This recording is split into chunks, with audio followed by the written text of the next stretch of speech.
I'd like to call the meeting of the Joint Internal Services and Government Oversight Committees to order, and the first item is Pledge of Allegiance. Please rise. Pledge allegiance to the flag of the United States of America and to the republic for which it stands, one nation, under God, indivisible, with liberty and justice for all.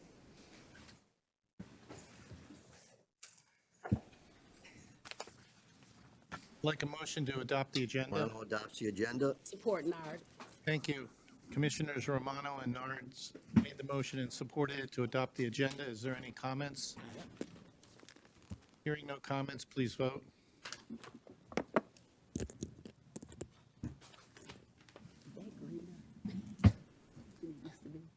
Motion passes 11-0.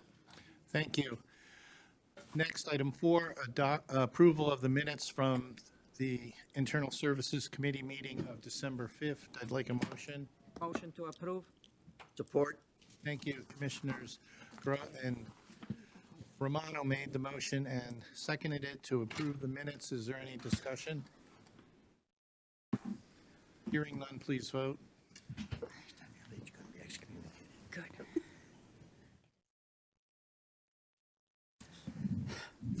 No crap tells you to say that.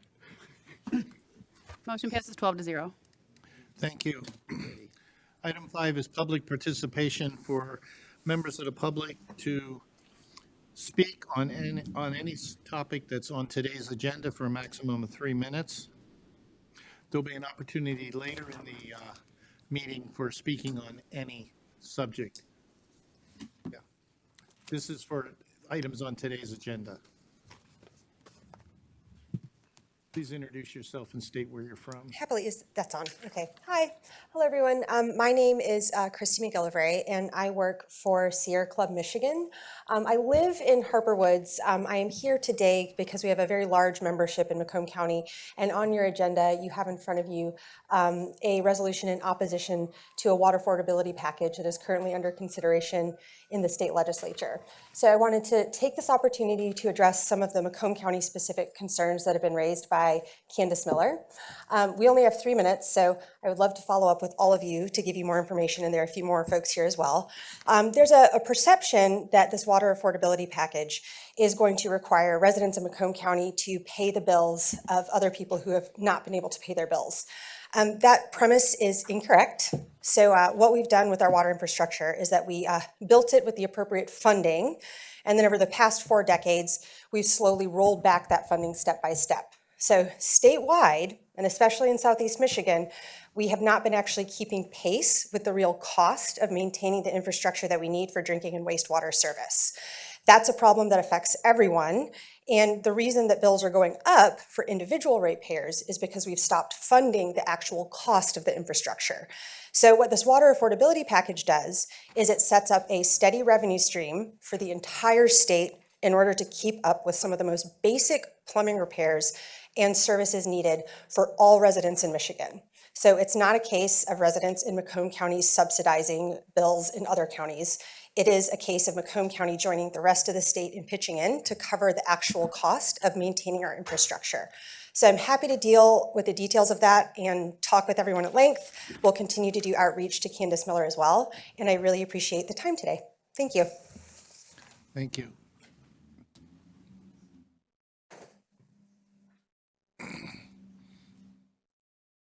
Introduce yourself and state where you're from. Yes, my name is Barry Rubin, and I'm from Oakland County. But I come to you today representing the People's Water Board, and we share the same water utility that supplies us our water, the Great Lakes Water Authority, and I'm also, of course, then a member of the state of Michigan, a resident of the state of Michigan. I know the need for this legislation for low-income Michiganders, and I know the need for the legislation for low-income residents of Macomb County. And I also know the need for this legislation for our water utilities. Why is this legislation needed? I've heard it said that we have RAP and that is enough, but RAP is a great affordability program, but it is not sustainable. That's why the GLEWA board passed a resolution endorsing statewide water affordability bills. The GLEWA bylaws state that only 0.5% of its annual budget can be used to fund assistance. The program divides that money proportionally between Wayne, Oakland, and Macomb counties, Flint, and Detroit. In 2023, Macomb received over $500,000 in RAP money, but Macomb used its total application. So what now? As more eligible people look to sign up, will they be allowed to? Will seniors and long-term disabled be able to stay on RAP for longer than 2 years as they can now? Right now, other eligible households can only stay on it for 2 years, even if their income hasn't grown. The only answer is a statewide program paid for by a state water fund, funded by water utility customers paying a $2 per month fee on their bill. The RAP program is not replaced. It will be run by the same people, only it can service more eligible Macomb residents. Why do I say water utilities have a need for this program? The bills are a win for all local water utilities. With the state program in place, for each eligible household that signs up for RAP, that household's water utility receives the dollar amount equal to the difference between 3% of that household's income paid by the customer and what a regular bill would be. The utility receives what it never would have gotten if the customer couldn't afford to pay it. Then, as more people sign up, the utility is reimbursed for more of what it didn't get before. Let me make it clear. The money from the state water fund does not go to the customer. It goes directly to the utility. The utility can then use it for any needs they have: operations, repairs, infrastructure, just as they use the money coming in from their customers. Finally, thank you for the opportunity to address you on this important issue. Please do not pass the resolution to oppose passage of these bills. Finally, please urge your state legislators to pass the bills. Remember, please, water is life. Thank you. Thank you. Anyone else in public participation on items on today's agenda?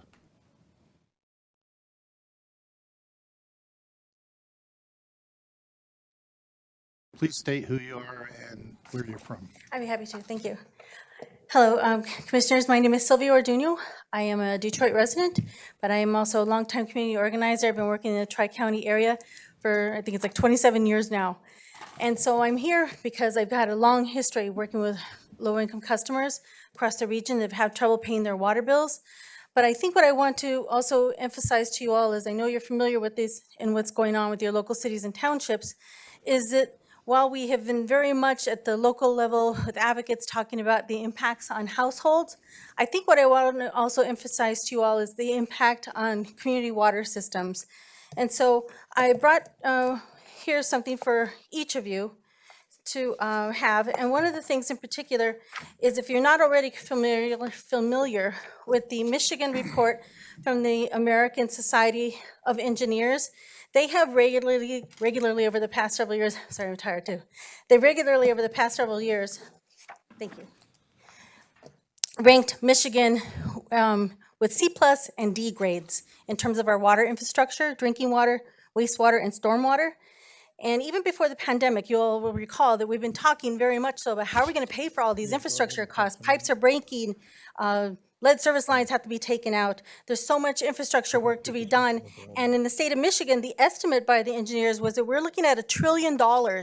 And so what I did was print out parts of that report along with the grades so you can see them, and which shows that, again, just in this last year alone, we're looking at more than $500 billion in need across the state of Michigan.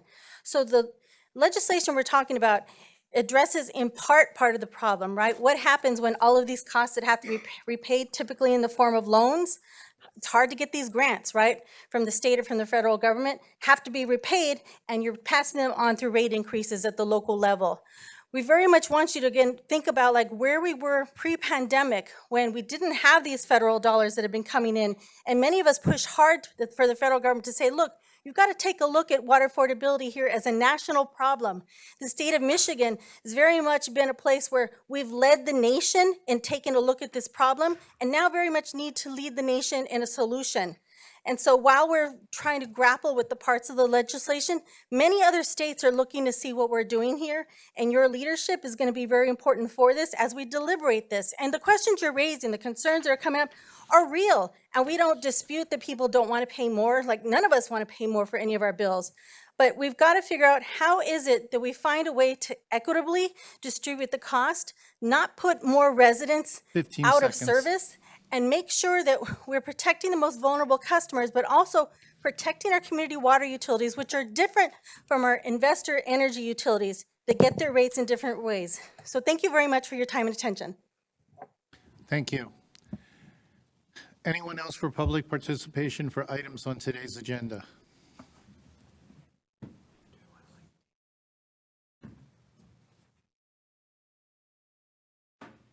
Pass them all out if you can.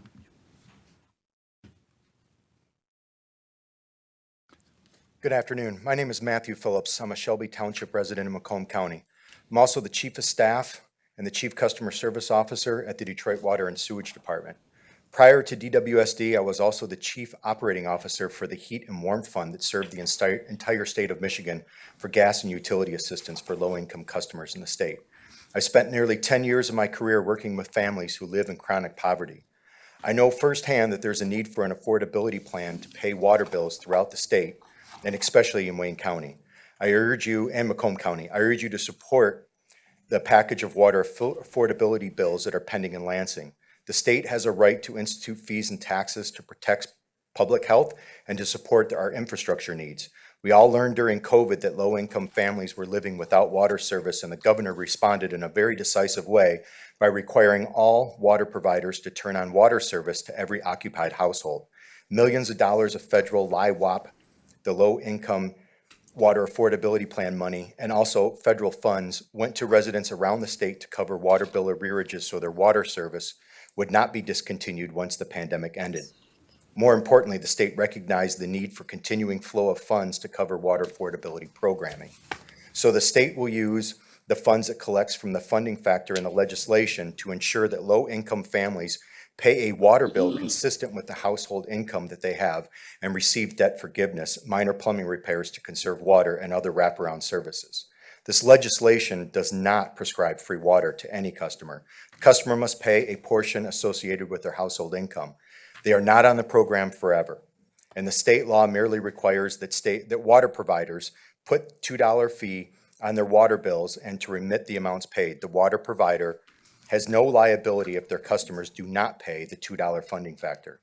We've heard some leaders in Southeast Michigan state that the Great Lakes Water Authority RAP program is enough, and this state funding mechanism is a double tax. If the Great Lakes Water Authority RAP program was enough to care for low-income families, then why were tens of millions of federal dollars required to protect families from losing their water service or their homes through tax lien processes because they could not afford the water bill? It's because RAP is not enough to address the needs of low-income residents anywhere in the state. This legislation is long overdue, and I hope that this honorable body sees the importance of ensuring water bills are affordable as energy bills for low-income customers. You can live for weeks, maybe months, without lights and heat, but you can only live 3 days without water. Thank you very much for your time. Anyone else for public participation on today's agenda items?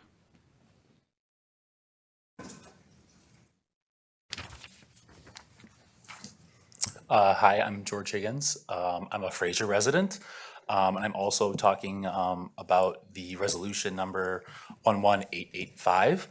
I'm looking at this resolution. I don't have quite as much of a depth of knowledge as Sylvia or Barry or the previous speaker, but looking at the portion where it says that it would duplicate the RAP program, I think we've heard from a couple speakers before who spoke to how RAP is simply not enough. I'm reading here that the RAP can't be more than 0.5% of the GLEWA budget because of the charter or whatever. But I'm in Fraser and I pay for a 3-bed, 1-bath, 3 guys. I pay like $150 a month for my water and sewer. And I know Mount Clemens is going to have a similar issue as the sewage plant ages out of service and has to buy sewage from another municipality or GLEWA. So I think this is a growing need in our community. We really need to have the state take some leadership on this. The RAP funds simply aren't enough. It's, this portion, whereas would duplicate RAP, it's simply not accurate. I really hope you guys will not pass this resolution. Thank you. Thank you. Last call for public participation on any item on today's agenda. Seeing and hearing none, we'll close public participation and move to item 6, which is Internal Services Department recommendations. And 6A is a budget amendment for 2024 funding for IT capital for $127,752.53. I need a motion to move to full board. So moved, huh? Support now. Thank you. Commissioner Haw and Nara made the motion and supported it to move this item to full board. Jacob? Good afternoon, Commissioners. Hope you all had a very good holiday. This item is for two things that we purchased last year with our capital outlay money. And the equipment did not arrive in time for us to use 2023 funds for that. So that's the origin of this request, and what I'm asking really is that we can move this money to 2024 so I can pay for that out of the original funds that were budgeted for 2023. This is the first time we're doing a request like this, but this really takes quite a knock on our budget if we have to use 2024 funds for something that were supposed to be purchased last year.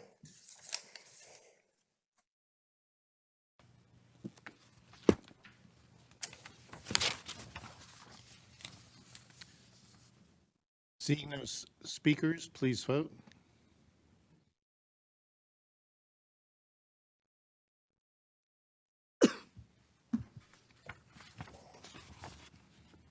Motion passes 12-0. Thank you. Moving on to 6B, agreement with information technology for maintenance agreements for the first quarter for Acela, AT&T, LinkedIn, Placer.ai, and Presidio, thank you, for a total of $265,963.62. I need a motion to move to full board. Motion to recommend to full Support, board. Perna. Thank you. Motion made by Commissioners Gras and Nard to move to full board. Jacob? Thank you, Commissioners. This is the regular maintenance items that I bring to you from time to time. This is for a total of $265,963. And, the items on there, just for clarification, the AT&T maintenance item is a shared, service with Warren. And that is the component that we as Macomb County has to pay. There's is separate, we pay that as well, but we come to you at a different occasion. The rest of the items are just, items that we use. As you see, Presidio is a payment for a flex system that is now the 4th of 5th, so that'll be done next year. Thank you. Seeing no speakers, please vote.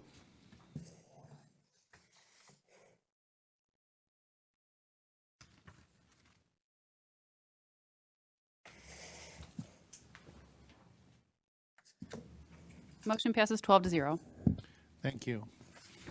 Item 6C is another budget amendment, capital improvement plan, Isilon and Power Production Cloud and Dell Financing's payment number 4 of 5 for $258,700 and $48.69. I need a motion to move to full board. So moved.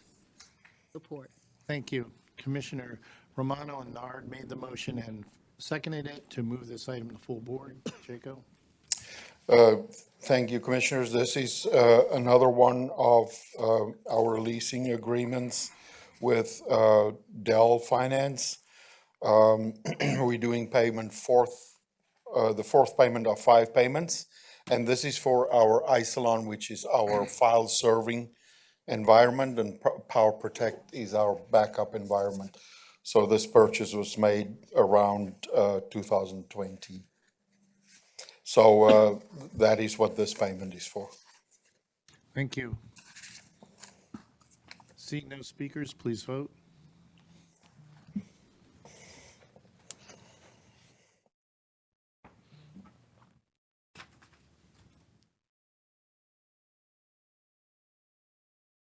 Motion passes 12-0. Thank you, Jaco. I believe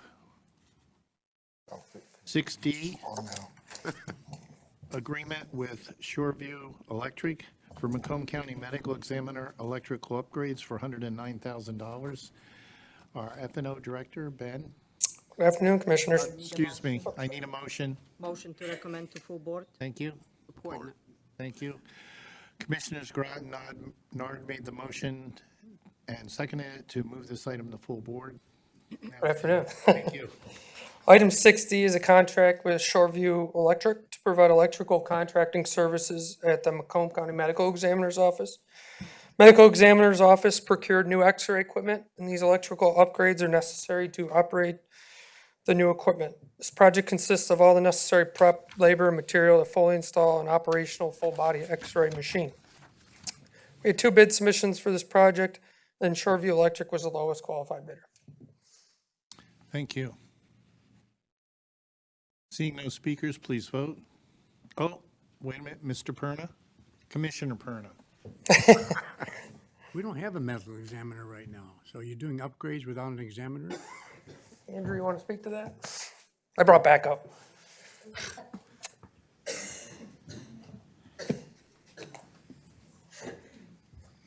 Thank you, Commissioner. We soon will.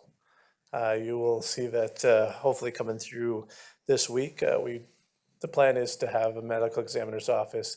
The plan was never to get rid of medical examiner's office operations, so we need that upgrade for that equipment. Will the examiner have any input on this, or we're doing it without any input? They did, well, when we purchased, the equipment was already purchased. And was recommended by, well-known to be top of the line equipment for X-ray equipment that we purchased, and the medical examiner wasn't part of that discussion. Thank you. Don, sorry. Commissioner Zinner. Thank you. I snuck in there. I didn't know if you saw or not. Thank you. I have a question for you, sir. Andrew, I forgot which. Andrew Cox. I thought it was Andrew. Yeah. I lost it for a second. I was saying Mr. Cox. There have been several citizens in here asking about the concern of fetuses and how the medical examiner will determine the viability.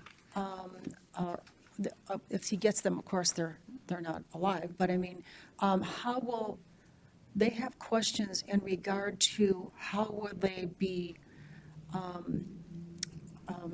cared for? Where? Does this relate to the electrical upgrade? Well, if they're taking these ultrasounds, yes, they may be looking at their bodies and things. So I will get back to you on that question. So I know they have questions about this. Thank you very much. Thank you, Chair. Thank you. Seeing no other speakers, please vote.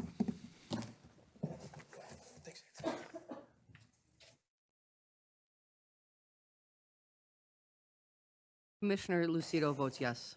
Nard votes yes. Yes. I don't have anything. Zinner, yes. Are there any no's? No. There's It's no. unanimous. Thank you. For the audience, from time to time, we have issue with the electronic voting system. Oh, there it goes. I'm gonna vote no. We should get the upgrade for the medical. I don't want to mess it up.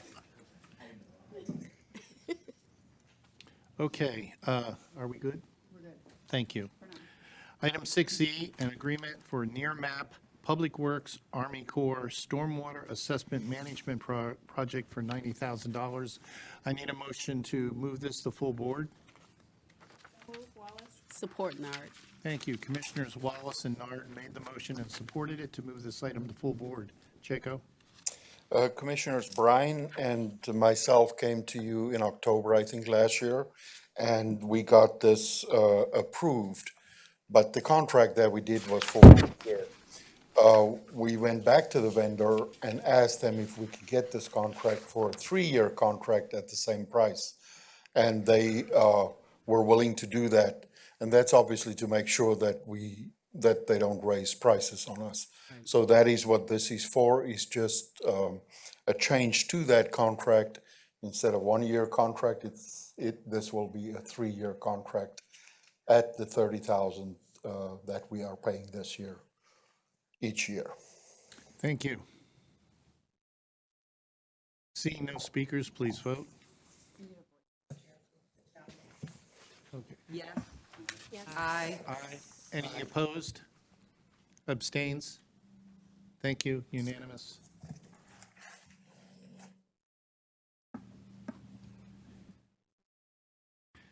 We will now move to item 7, government oversight, and I will pass the gavel. Chair, I believe there's another item. There's another item, Don. Did I miss one? F. Oh, sorry. 6F. 6F, I'll make the motion to forward to full board. Cyberforce security to, I think And- Wallace supported. who made the motion? Song made the motion. Commissioner Thank you. Mai. Thank you. Jaco, my mistake. No problem. Commissioner Sabatini, this is end of last year. You asked me about our security partner, and this is the security partner that we procured via an RFP process or RFQ process. We really very happy with this vendor and the bid that they came back with. But really, at the end of the day, this is to strengthen our security posture in the county. As you know, we have a security administrator that take care of our security, and we also have another person that do some analytics for us. But, at the top level, we really don't have talent in the county, and it's very expensive. And that's why we partner with somebody to help us when that need arises. And that is exactly what this is for. So this do include 2 security assessments that we do. The first one will be this year, and the next one will be 2027. And then it also includes things like 20 sessions and so forth with this company that we can use. And then also we have pricing, so we can, any other engagements like penetration testing and things like that we do, we have the ability to do that through this company. Thank you. Commissioner Hall? Thank you, Chair. Jaco, quick question. What is it you expect the cybersecurity partner to do? And I got to congratulate you. This is probably the lowest amount that's come in at your request on the budget. Yeah. So could you answer that, please? Yeah, what we request them to do, the first thing I expect of them is to do an assessment for us. We've done assessments before, but an assessment gives us a baseline of where our security program is today. And, from that baseline, you then want to record, and that, as you can read through the documentation, they have a product called QFrame, and we use QFrame then to record, on a regular basis where we are and how we improve on specific items in our security posture. And eventually, we can show how our security program is growing over time. And that's really the assistance and help that we get. And then the other side of things also is when there are severe or big concerns out in the industry, like it happens regularly with us, when you see the news and something happened and we find out that, one of our SaaS solutions have one of these companies employed, then obviously we have a lot of work to do and work through that. But these companies have more experience and insight than we have as a county, because they have many other clients that work with the same challenges and so forth. So really, that CISO level services, which is kind of top level security people that can help us and assist us and provide us some guidance on how to proceed. Thank you. That's all I have, Chair. Thank you. Commissioner Sabatini? Thank you, Chair.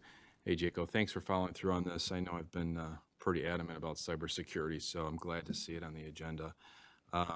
Price point, love that too, because I think we allocated about $200,000 for this project. So will you be in need of additional funding for this in this budget cycle? No. At this point in time, I mean, I can never say never. But what I mean by that is we have in our capital outlay, I have a line item for cybersecurity, which is $150,000. And that's really where we fund everything from. So I don't foresee that, anything major would come for our security plans. Everything is budgeted for today. Great. Thank you. Thank you, Chair. Please say that. I just have one quick question. You said that the second cyber assessment will be in 2027. That's correct. Is that part of the $50,000 on today's agenda? That's correct. So we will be billed for that this year? We will be billed for that this year, and it's normally not how we do things. But the thing is, the way they've structured it in our negotiations, we pay this payment up front, and it include all those things plus the 20 Okay. sessions and so forth. So Just want to make we'll sure. make we're sure not that getting- we utilize the money, but I think from a money perspective, it's cheaper to do it this way for us as an Yeah, okay. organization. Thank you. Seeing no other speakers, please vote.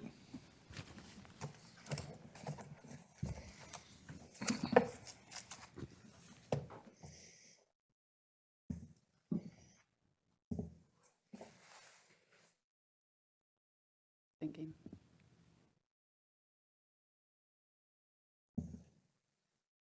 They're not all coming through. Did everybody get a vote? I did. Aye. Are there any nays? Any abstentions? Thank you. Passed unanimous. Thank you. Thank you.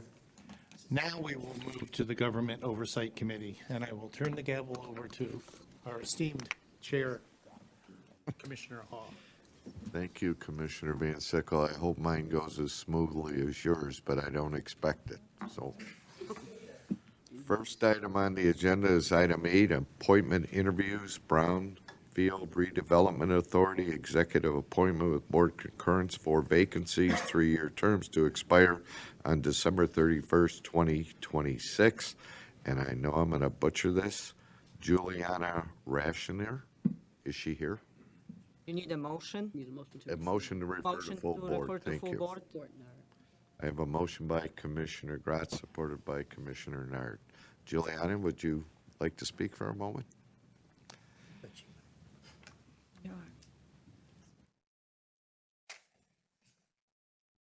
Good afternoon, board members. I am currently the Building, Planning, and Development Director for Shelby Township, and I'd be happy to sit on the board. This is my second term being on the board. Thank you. Any questions for Juliana? Seeing none, thank you for your service. Thank you. Thank you. Next is Paul Boydia. Yeah, I was close. Works in horseshoes. I'm Paul Bodilla. I'm the CFO from Macomb Intermediate School District. I'm pleased to be considered for reappointment to the Macomb County Brownfield Redevelopment Authority. I pledge to do my best in assisting the authority in its successful efforts, to continue those successful efforts, because it's one of those areas that I think has helped Macomb County in its economic development, and I hope I can continue to be part of that. Thank you, Paul. Thank you for your service. Seeing no questions? You're free. Next is Dana Camphouse Peterson. I don't believe she's here. Or David Secrota. I don't believe he's here. So seeing no speakers, we have a motion and support. Please vote. How are we voting? Chair, are we voting to forward this to full board? Yes. Thank you. Motion passes 12-0. Thank you. Next item on the agenda is Ethics Board, executive appointment with board concurrence, one vacancy, 5-year term to expire on January 31st, 2029. Doreen Vadquez Nolan. Is she, motion to refer to full board? Motion to refer to full board. I have a motion by Commissioner Nard, supported by Commissioner Grott. Please. Hello, my name is Dory Vasquez Nolan. I have been honored to serve on the Macomb County Ethics Board for the past 10 years, and I'm willing to serve again for another term. I was just elected chair of the board in January due to longtime chair Don Amboyer's resignation recently. Prior to I should say, first of all, I'm the CEO also of the Macomb County Child Advocacy Center Care House in Mount Clemens, and have worked there since 2001. Prior to that, I was in the Michigan legislature, not as a legislator, but as a legislative aide for 15 years. And it was during that time, really, that I developed just the sense of wanting to see public officials and public servants behave ethically. I worked with most of the people that I worked with had the highest ethical standards. I feel like they were in it for the right reason. I was honored to work in the legislature, and so it saddens me when we hear of unethical behavior and that people in the community want to blanket everybody in public service with that same type of pen. So that's what interested me in the Ethics Board. Thank you, and thank you for that statement. Seeing no speakers, please vote.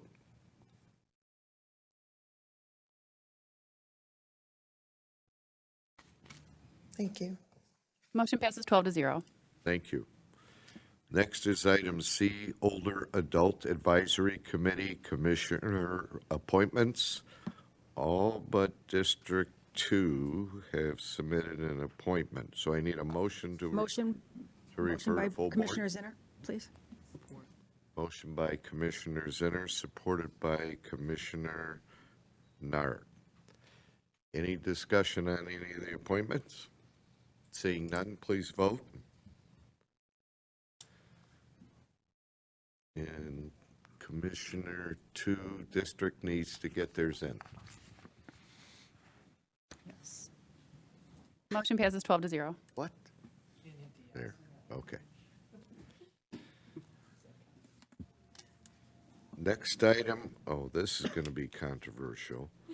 City of New Baltimore Local Development Finance Authority, board appointment, Commissioner Kraft as District 2 Commissioner. Motion to refer to full board. So moved. We have a motion by Commissioner Nard, supported by Commissioner Romano. Reluctantly. Let me make sure there's no discussion on this Chair, I one. think we should interview him. Yes. To go to the podium. Whoa. We don't know much about him. Why does he want to be on the board? Commissioner Kraft, would you like to speak on the reappointment? Sure, I needed one more thing to do, so this sounded like a good idea. No, this is, As chairman of CMH, I can't imagine. one more thing won't hurt. The city of New Baltimore has a local development finance authority that I became part of just because I am the commissioner representing the city of New Baltimore.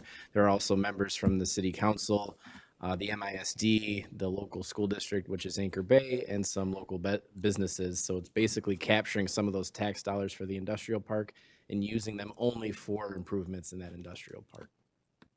and I would appreciate your vote to stay on this board. Thank you. Thank you. Seeing no speakers, please vote. No. Tough group, Bill. Motion passes 12-0. Thank you. Next item on the agenda is item 9A, request for outside counsel, Sam Bernstein Law Firm PLLC and Whites and Luxembourg PC to pursue civil litigation against various insulin manufacturers. John Shepka, motion to refer to full board. So moved by Nard. Support. Motion by Commissioner Nard, supported by Commissioner Van Sickle. Welcome, John. Thank you, Chair. The county has an opportunity to once again pursue multi-jurisdictional mass tort litigation arising from the pharmaceutical industry. This is very similar to our very recent and very, very wildly successful opioid litigation, which has been paying off dividends far in excess of what I had ever hoped for, and will continue to do so for the next 15 years. At present, the county is looking at pursuing an insulin price fixing action. These cases are starting up nationwide. There's one in New Jersey, which has really gained traction. The insulin producers have banded together and are price fixing at astronomical rates. The insurance coverage from government, from large industry, is paying the price of the price fixing. The per dose cost is upwards of $1,100 per shot. The danger with, or the problem with the price fixing is that it violates the Sherman Antitrust Act, because when the manufacturers fix the price, they essentially become one manufacturer with a total monopoly, and there's no competitive business in the marketplace. And secondly, it violates the Consumer Protection Act. I'm asking your permission to hire the team of Bernstein Law and Whites Luxembourg. They are the team that represented us in the opioid cases, to pursue from the ground floor, we're getting in on the very ground floor here, insulin price fixing against half a dozen very large pharmaceutical companies. These two firms have not only the experience, but more importantly, the resources to handle this type of case. I'm told the eventual recovery will not be as great as the opioid, but it's still going to be very substantial. The measure of damages suffered by the county is the cost of our insurance premiums for employee and especially retiree health care. We've been paying way more than we should because of the cost of the insulin. If the insulin was priced reasonably, we'd be paying a smaller premium, and that's the measure of our damages. I'm asking for permission to sign the retention agreement with the two law firms. Any questions? Thank you. Commissioner Zong. Thank you, Chair. John, are we paying them a retainer? No, this is purely 100% contingency fee. They bear all the risk of non-success. They cover all of the out-of-pocket costs. The worst case scenario is we totally fail, the county pays absolutely nothing. How long do you think this case will go for? Like the opioid cases, this will be in several federal district courts. They will get together and nominate one district court to handle all of them. In general, federal courts don't have a lot of sense of urgency, and in these cases, it's even less so.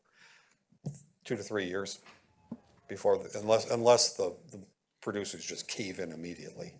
2 to 3 years is a realistic time track before we really see proceeds. Right, got it. Thank you. Thank you, Chair. So John, if I heard you correctly, they're absorbing all of the upfront costs plus the legal fees. Absolutely. Thank you. Commissioner Van Sickle. Thank you, Chair. John, do you have any idea how long the overpricing inclusion has gone on? 10 years, at least a decade. Wow. Thank you. Thank you, Chair. Commissioner Lucido. Thank you, Chair. My question is are there any local municipalities that are getting involved in this? And would it be beneficial to try to reach out to the local municipalities to see if they wanted to go in this lawsuit jointly? Yes, and it's already been done. Oh, perfect. The legal team has already lined up Oakland County, Wayne County, several other counties, many of the municipalities, city of Detroit. It'll be like the opioid. This will be a big push from a lot of different entities just like us. All right, thank you. Thank you, Commissioner Kraft. Thank you, Mr. Chair. John, in the event that this is successful, just like the opioids cases were, you know, the opioid funding had to go to specific places and things like that, is that kind of what you would foresee as, because this is a little more This is like we set this up. That's an excellent question. And the answer is no, because the expenditure, the unnecessary expenditure came from general fund. This money would go back to general fund. It would not have any strings attached to its expenditures. Thank you, John. Thank you, Mr. Chair. Thank you. Seeing no other speakers, please vote.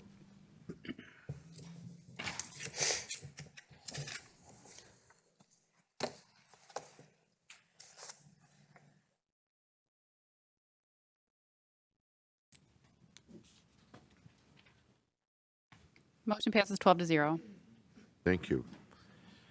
Next item on the agenda is adopt compensation of Board of Canvassers. Motion for full board approval. Zinner moves. Support, Lucido.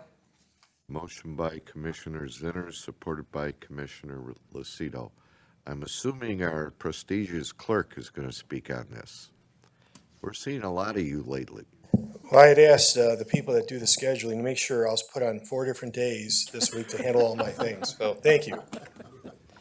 It's good to see everybody again. 2019 was the last time the Board of Canvassers had a pay increase. And I was looking at it earlier this year and I saw how they were being paid and I thought we can maybe do a little bit better, a little bit different. First, to adjust their pay equal to what the employees that we have here, what their pay increases have been through the years, and equal that amount. The second thing is they're paid for full days and half days, $75 for a half day, $185 for a full day. And when I thought this process through, I thought that, you know, this is 3 years ago when they had the presidential election, they worked up until midnight the day that the Board of Canvassers had their, when they were due to have the work that they had to have done.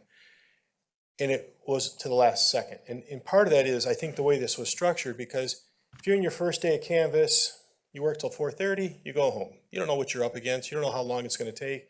Same thing holds true all the way through. And all of a sudden you get into the last few days and you think, oh boy, we're not going to get done.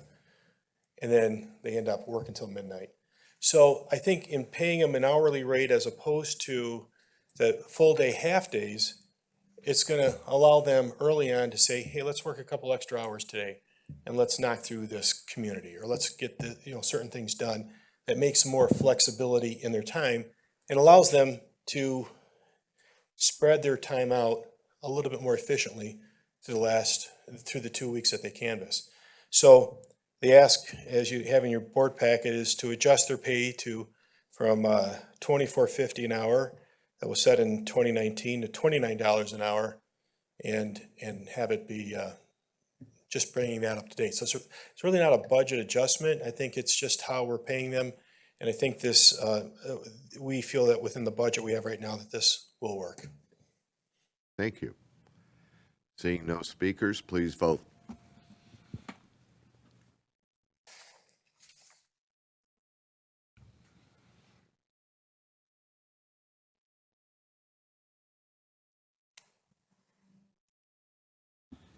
Motion passes 12-0. I'm sure that was easier than Tony thought it was going to be. Wasn't talking about me. Next item, budget amendment, finance furniture purchase for office of the county executive. Mark Delden presenting. Motion to refer to full board. Motion to refer 9C and 9D to full board, if I may, Chair. 9C and 9D are being referred. Motion by Commissioner Romano, supported by Commissioner Nard, and it's Executive Mark Delden. Yeah, thank you, Chair, and good afternoon, Commissioners. Once again, as you heard earlier today from Jaco, we had ordered some furniture back in the fall. We didn't take delivery. We're not taking delivery until the next couple of months. So the budget amendment piece of this request today is to ask that we carry over from the non-departmental capital outlay funds from 23 to 24, so that when we take delivery of it, we'll be able to pay it with funds that we had budgeted for in 23. That's the first piece of it. The furniture itself, I want to just give you like a minute and a half history. When the executive form of government was started, per the charter in January of 2011, we did not have office space dedicated in this building. So we thought it made a lot of sense to work over at the Department of Roads, because simultaneous to the executive form of government being created, the former Road Commission of Macomb County was abolished, and the people of the county voted to have the Department of Roads fall under the county executive's responsibility. So there used to be 3 road commissioners that would serve. It was a separate form of government. They made their own decisions on roads and whatnot, and there was a staff that went along with the 3 road commissioners that were appointed by the Board of Commissioners for many decades. So they vacated some adequate office space at the same time the executive form of government was being created. So we thought it made a lot of sense to set up our offices over at the Department of Roads. Well, we ended up being there for about 18 months. It wasn't until probably the fall of 2012 is when we were able to modify some space on the 8th floor to create the Office of County Executive where it currently exists. Because of the cost of that at the time, our financial situation was very different 10 years ago, 12 years ago, I should say. So we thought it just made sense to bring the furniture that was formerly at the Road Commission office over to the executive's office. Now, that furniture, as you know, was approved by, someone along the way when that building was built, and it was paid for out of Act 51 dollars. And as you know, like with many other funds and grant monies, it can only be used for specific things. Our intent was, when the time was right, we would return that furniture back over to the Department of Roads. It's all the same furniture line, it's the same style, same quality. About a year ago, the board approved about a $1.8 million contract to have some renovations done at the Department of Roads in our permit area and our lobby area. That work now is just wrapping up completion, and they need to furnish the offices. So our intent was to take all the furniture that is in the executive offices right now, and it's not every single office, it's some offices, because we have returned some over the last few years. But to return the rest of the furniture to them so they don't have to incur that expense, because they already bought it once with Act 51 dollars. So now we, 12, 14, 13 years later now, we are asking to purchase the furniture that's included in your packet today, and we'll fully equip the offices that we're going to be emptying out, returning back to Roads. That wasn't a minute, but I just felt you need a little history on why we're turning it back over there. Thank you. Commissioner Romano. Thank you, Chair. Delvin, it looks like your furniture is being repossessed. Yeah, I guess you could look at it that way, but. That's all I have, Chair. Yeah, thank you. Commissioner Zong. Thank you, Chair. Mark, has that furniture last for that long? It's been 12 years. Yeah, it's, Is it when you still in buy good office condition? furniture, I mean, even in this building on these floors, furniture is very expensive, but it's top quality. It's not something you would find at Office Max or Staples. It's high quality, it's still high quality, and it's in excellent condition. Okay, that's good to know that when it gets over there that we won't have to replace it either. Right. And you guys have professional movers or insurance to make sure that that gets moved over? All that will be in taken one care piece? of, yes. All right, thank you. Thank you, Chair. Thank you. Seeing no further speakers, please vote.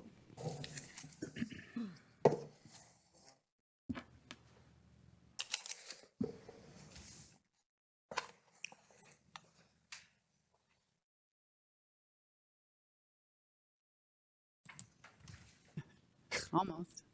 Motion passes 12-0. Thank you. Bet you Mark didn't think that was going to be that easy either. Next item, let's keep it rolling. Agreement, Medbill Management LLC, Dependent Eligibility and Verification Services Project, $65,000. Carla, our Director of Human Resources and Labor, I need a motion to refer to full board. So moved by Nard. Support. I have a motion by Commissioner Nard, supported by Commissioner Grott. It's all yours, Carla. Hi, good afternoon. Before I get started, I do want to take an opportunity. I have 2 employees here with me from my benefits team that is directly related to this project. I don't get the opportunity to put some names and faces together with my staff very often. So I wanted to introduce to you today Jennifer Smiley. Jennifer is my benefits administrator, and she oversees all the employee benefits and our retirement division. And I also have Janae O'Connell, and Janae is one of our human resources specialists on our benefits team. So hopefully if you've ever talked to them now, you can see who you're speaking to. So thank you for the opportunity today to be here. I'm coming forward with the contract of a service that I had discussed during my budget meeting of a project that the county would like to engage in 2024, which is to conduct a dependent care audit for all of our benefits, including our medical, our dental, and our vision. So that's the contract that's before you, and I'd be happy to answer any questions you have. Thank you. Very well needed service. Seeing no speakers, please vote. Up. Quick question. A late arrival. Oh, there's more. Commissioner Sabatini. Thank you, Chair. Carlin, I was just looking at the budget on this. I don't know who made this motion for this, but I know it was discussed during budget. And I think we allocated. Joe, is your mic on? It is. Is it working? Now it is. Okay. I know we allocated a larger amount for this, so I'm glad to see this price point on it. Did we over budget this during budget cycle? I don't believe we did, but I don't know specifically. What's in front of you is some of this is being paid for from the county and some of it's being paid for from our retirement funds. Okay. So that's the confusion, but we were estimating about $65,000 for this project. Okay, if we can just look into that, it looks like we had allocated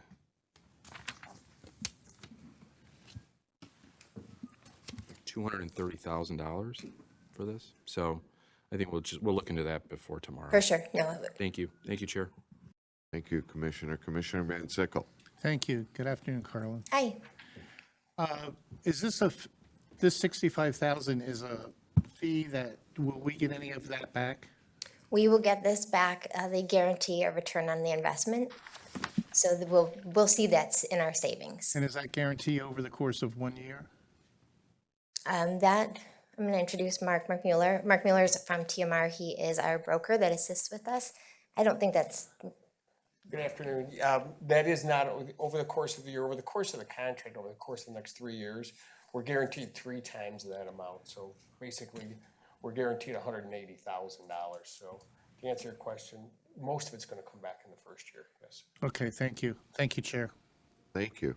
Seeing no other speakers, please vote.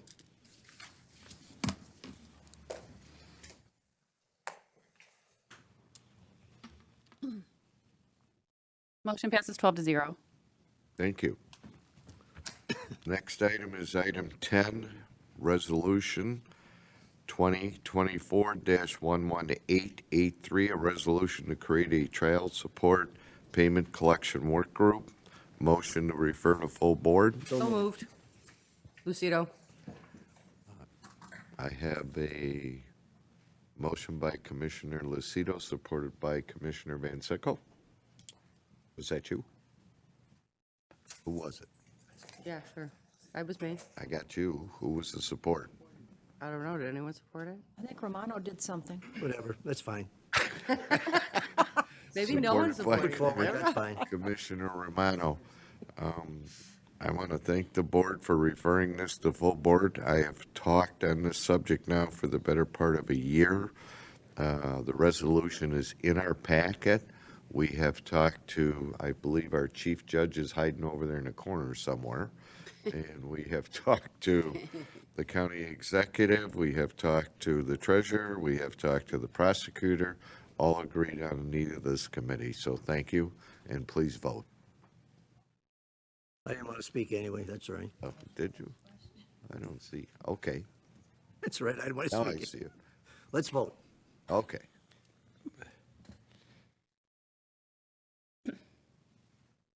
Adriana, you got us all on bated breath over here. Joe, thanks for helping Harold out, Thank you. calling the vote. Motion passes 12-0. Next item is Resolution 2024-11885, 5, a resolution opposing Senate Bills 549, 544, and House Bills 5088, 5093.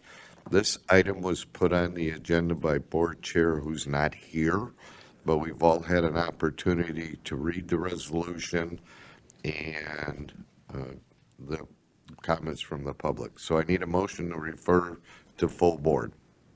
Motion by Romano. Support Zinner. I have a motion by Commissioner Romano, supported by Commissioner Zinner. Seeing no speakers. Whoop, here they come. Commissioner Kraft. Thank you, Mr. Chair. Quick comment and then a quick question. I'm supportive of this. Almost all of my communities have brought this up and passed it. One community has not brought it up yet, so I am 100% behind this. One suggestion I have for the be it for the resolve section onto who it goes to, I would like to suggest that we also add Minority Leader Matt Hall if this does pass, because the House currently is at an even 54-54, and I think it would behoove us to include him as well. Thank you, Mr. Chair. I think that's a great suggestion to be implemented, and Matt Hall does not any relation to me, although I do have a son named Matt Hall. Yeah, thank you. Commissioner Zong. Thank you, Chair. The resolution we just passed previously, I think, has to do with the work that we do on the board, and I believe that this resolution that we're voting on right now, we don't have any jurisdiction over it. As a board, this does not have anything to do with our budget or our legislative duties.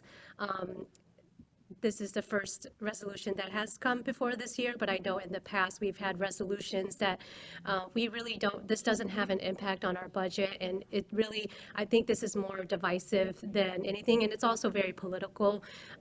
Water is a right, and last year we voted on this board to pass a 911 surcharge, which is very much similar to this bill, but the difference is like we don't get to vote to implement this. And I think there's a lot of misconception out there. There was a lot of communication back and forth with Commissioner Miller and Senator Stephanie Chang, and I think we just don't know enough about this. I'd like to propose that we push this off until next month, just so that we have a chance to really think about this resolution, because this is not something that I would feel confident in forwarding to any of the state legislators. Is that a motion to table this? I'd like to make a motion to table it. Support that. We have a motion and support to table, which supersedes the motion previously made. Please. I'd like to make a motion to table this until the February 8th Government Oversight meeting. Can we put it on a different meeting? No. And Make sure you come that day too. Well, we go can ahead. vote, but I have one more request after we make the vote, if that's okay. Okay, I just want to say before we get a second, because on a motion to table, we can't speak to it. I agree with everything you just said. I have worked arduously to keep these types of things off the agenda for the last 2 years, and this is a perfect example of why. Did you second our motion to table? Yes. So we have a motion support. There's no discussion on a motion to table. Please vote. So we're voting yes We're- or no to table. We're Yes voting is to no table, is to no table. which supersedes the other motion. Motion passes 7-5. Commissioners Grote, Kraft, Romano, Sabatini, and Vansickle voting no. Motion pass. Thank you. Correct. Thank you. Next item is Resolution 2024-11887, a resolution supporting the creation of one additional probate court judgeship. I'm hoping our chief judge is here to speak to that. I need a motion to refer to full board. So moved by Nard. Support Romano. I have a motion by Brought everybody. Commissioner Nard, supported by, was that Perna? Perna. Perna. Oh, my gosh. Welcome, Judge. You brought an army I with brought you. everybody. So, I'm Chief Judge James Bierman of Circuit and of Probate. I brought the probate judges with me for backup. They were instrumental in helping this through the state legislature. This was brought up by State Rep Wozniak in Macomb County was one of our people who supported this measure. Went through the State House, State Senate. The governor signed off, the executive signed off, and now this is our last hurdle for the funding of a new probate judge in Macomb County. Even with this probate judge, to put it in perspective, our probate judges will still, with 3, have more cases per judge than Oakland with 4. So right now they're doing a lot more work than their counterpart in Oakland. And even if this is approved with 3, they'll still have more cases per judge than Oakland does. So just put that out there. Sticking it to Oakland a little bit, but any questions? Following on the previous conversation, this is a resolution that impacts Macomb County, so I'm happy to have this on the agenda and support it wholeheartedly. Seeing no speakers, please vote.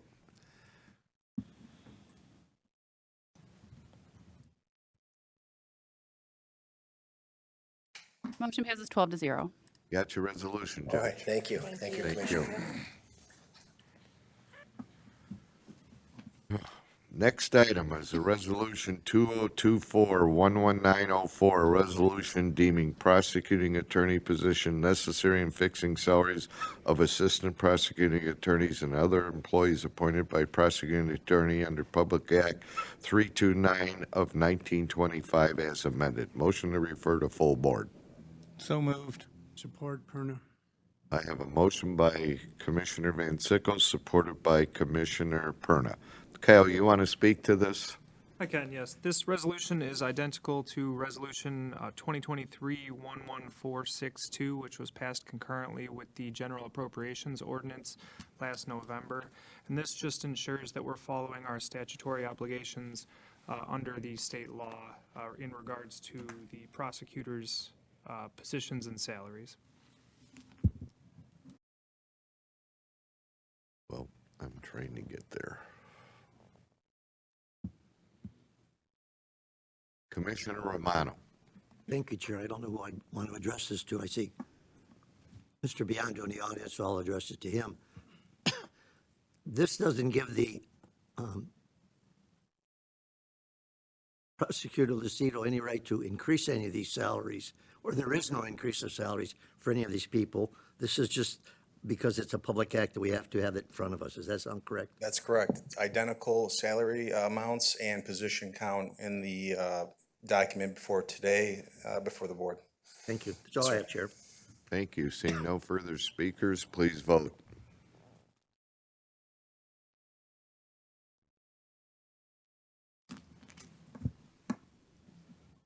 Motion passes 12-0. Thank you. Thank you, Commissioners. Now we get to the fun part. Proclamation A, a proclamation honoring and congratulating Thomas Westfall for finishing second in the Michigan 2023 State Division I Boys Cross Country Championship. Commissioner Kraft. Motion to refer to full board. Support. Motion by Commissioner Kraft, supported by Commissioner Nard. Would you like to speak to that, Commissioner? I'll speak to it when I present it tomorrow when he is here. Thank you, Mr. Chair. Please vote.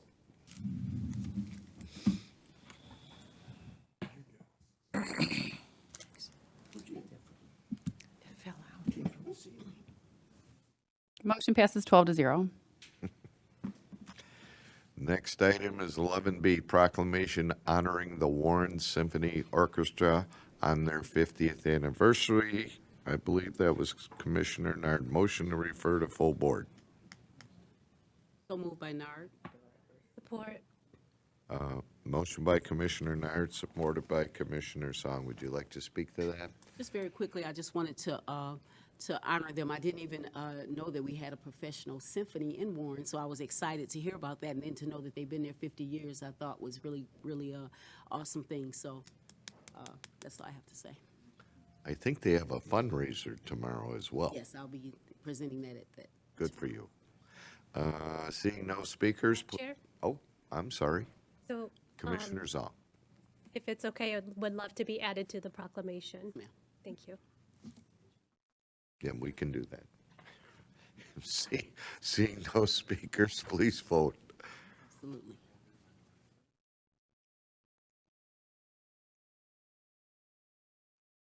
Motion passes 12-0. Thank you. Next item is a proclamation honoring Sophie Sidlowski on the occasion of her 100th birthday. Commissioner Grant, motion to refer to full board. So moved by Motion to Nard. remove to full board. A motion by Commissioner Nard, supported by Commissioner Zenner. Would you like to speak to it? I will personally deliver the proclamation to proclamation to the lady this week. Thank She you. lives at Shelby Township. I don't know her. I did get a request, and I will follow up on it. Thank you. Thank you so much. for Chair, can I get support. one for Mr. Perner when he hits that age? Get one for you too, Romano. He's behind, no, he's older than I am. Out of order down there. I'm sorry. Go ahead, Chair. All right, son. Thank you. Out of order down there too. I just want to indicate I did talk to Sylvia this morning. One of my directors back in 1990 was named Bob Sidlowski. I will ask tomorrow. And that's Venue not a relations. common name. And when he passed, I spoke at his funeral, so she's going to ask if there's any relation. I So don't have any. please vote. Thank you.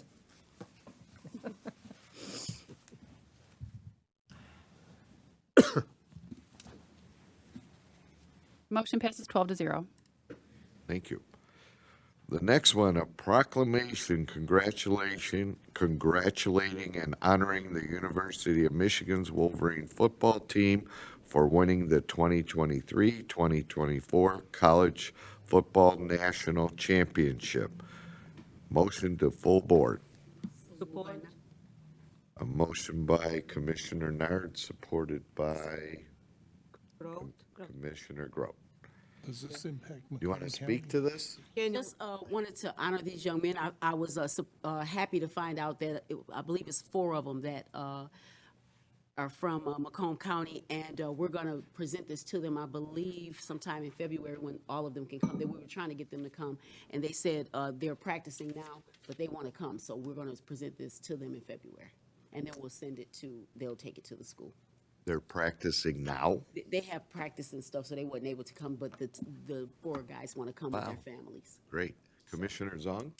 Well, I was just going to offer to present that proclamation, and so happy to join you. Thank you, Chair. You want it already, right? Seeing no other speakers, please vote.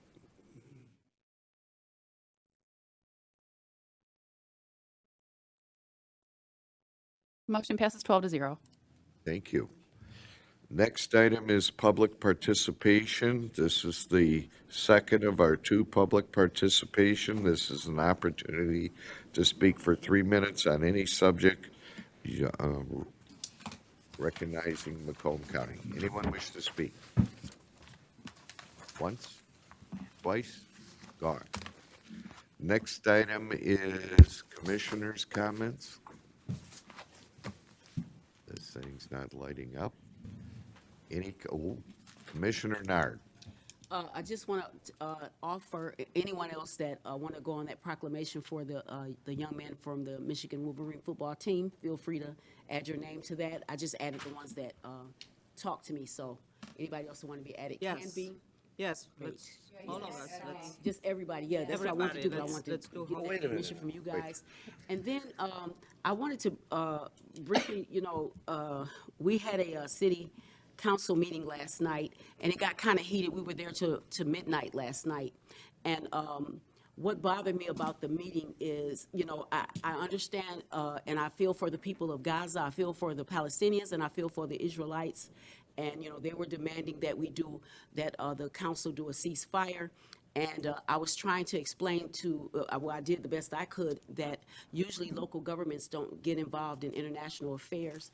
And it got kind of heated, and they were really demanding. So I'm just asking politicians, as we go out and we solicit people's vote, let's not promise them things that we cannot deliver.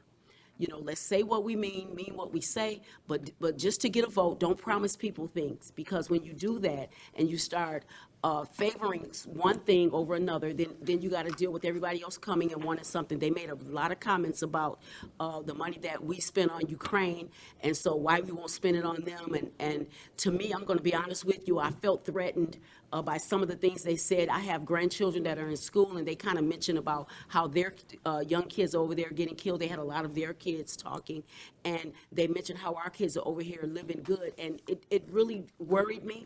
And I'm honest with you, as my granddaughter and grandsons went to school this morning, I was so worried, and I had them picked up early because I just couldn't rest. And I just wish that just in the future going forward, understand that this is America, and the only flag that I honor when I'm on this soil is that red, white, and blue.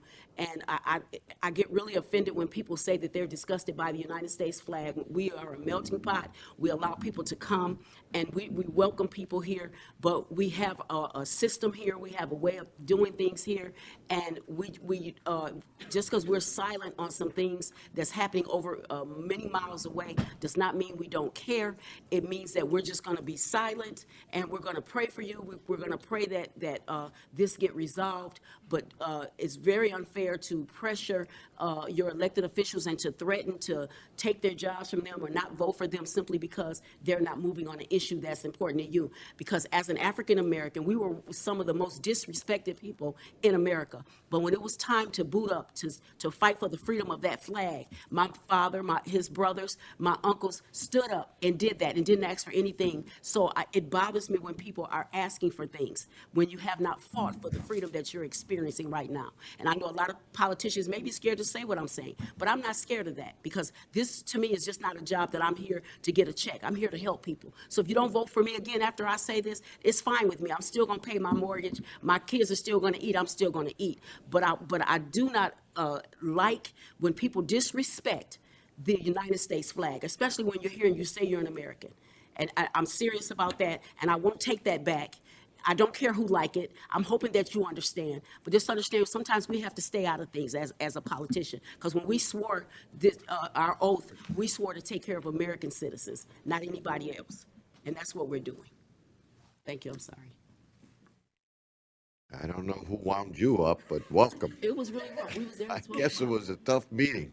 We were there. I'm going to go back. I know I could wait to the end, but I won't. I'm going to go back to the conversation that Commissioner Zong raised that I completely agree with. Resolutions and proclamations come to this committee, and if it's not dealing with Macomb County, it's not going to get approved. We're staying out of federal, state, and global issues now and focusing on the needs of the residents of Macomb County. With that, Commissioner Perna, you get to follow her. I'm sorry. I think we should have added another proclamation. We won't meet until after the Super Bowl, so we need to have a proclamation for the Lions in 2 weeks, so. They're not Macomb County. Good. That's it. Oh, thanks. Commissioner Grott. I just want to extend deep sympathy to Mr. Marvin Edwards Soger family. He was serving on this board for 25 years. I just want to tell you that I will be sending flowers to funeral home on all of your behalf, on the board behalf. Soger. Marv Soger. Thank you for doing that. Longtime friend. I am not sure if you all got the email from Crystal with the information. I just wanted to let you know that I will send the flowers. And I understand we do have the funeral arrangements. Is that correct? Yes, Thank you. it's next Monday, Thank you. so I have plenty of time. I just want to make you And aware thank of you that for I will doing be that. sending flowers from the board. Thank you. Commissioner Romano. Thank you, Chair. If I may add to that a little bit, it's going to, for Mr. Sager's, for Mars funeral, it's Monday, January the 29th at Rudy Funeral Home on Van Dyke in Center Line. That's going to be from 1 to 8, the visitation, and 6 to 6:20 for the rosary. Tuesday, he'll be interned at St. Mary of Our Lady, Queen of Families Church, again, which is right there in Center Line. I think Marv spent the most portion of his life living in Center Line. Great coach, great guy. I'm going to miss the guy. I served with him for for a while, so did you. It's just sad. That's all I got. Thank you. Thank you. Seeing no further speakers. Motion to adjourn. Support. We have a motion by Commissioner Romano, supported by Commissioner Van Sickle to adjourn. Please vote. I know what that vote's gonna be.